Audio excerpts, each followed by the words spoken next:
কুমিল্লা মুরাদনগরে দর্শন কাণ্ডে নতুন মোড়। আরও একটি ভিডিও ভাইরাল।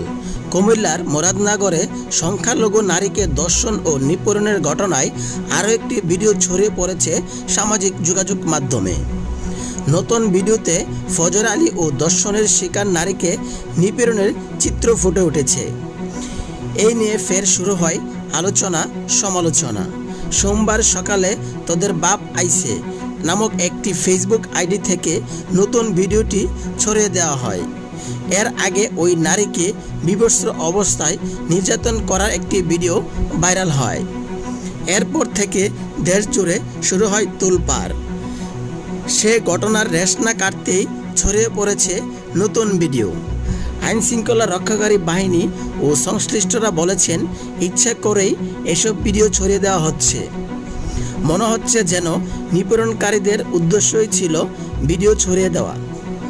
এর আগে বৃহস্পতিবার দিবাগত রাতে কুমিল্লা মুরাদনগর উপজেলার রামচন্দ্রপুর দক্ষিণ ইউনিয়নের বাহেরচর গ্রামে বসতঘরের দরজা ভেঙে হিন্দু সম্প্রদায়ের ওই নারীকে ধর্ষণের অভিযোগ ওঠে।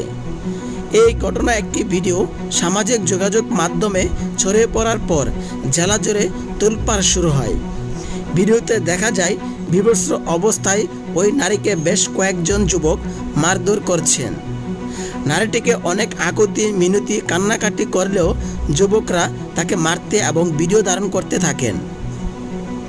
নতুন ভিডিওতে দেখা গেছে রামচন্দ্রপুর ইউনিয়নের ছাত্রলীগের সভাপতি মোহাম্মদ আলী সুমনের নেতৃত্বে রমজান অনিক আরিফ সহ 7 থেকে 8 জন দর্শক ফজর আলী হাত পা বেঁধে বিভৎস করে পেশাচিক কায়দায় নির্যাতন করেছেন।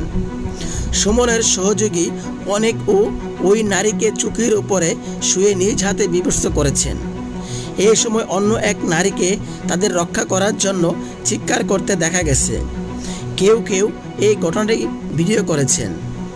এদিকে স্থানীয় বাসিন্দারা এই ঘটনাটিকে পরকীয়া বলে ভুক্তভোগী ওই নারী তা অস্বীকার করেছে। বলেন, ফজর আলীর কাছ থেকে 50,000 টাকা ধার নিয়েছিলাম, তা নিয়ে কথাবার্তা হতো।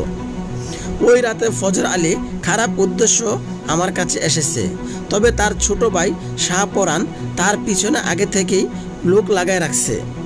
ফজর আলী আমার ঘরে আসার পরপরই 10 থেকে 12 জন লোক এসে আমাদের দুজনকে নির্যাতন করতে থাকে।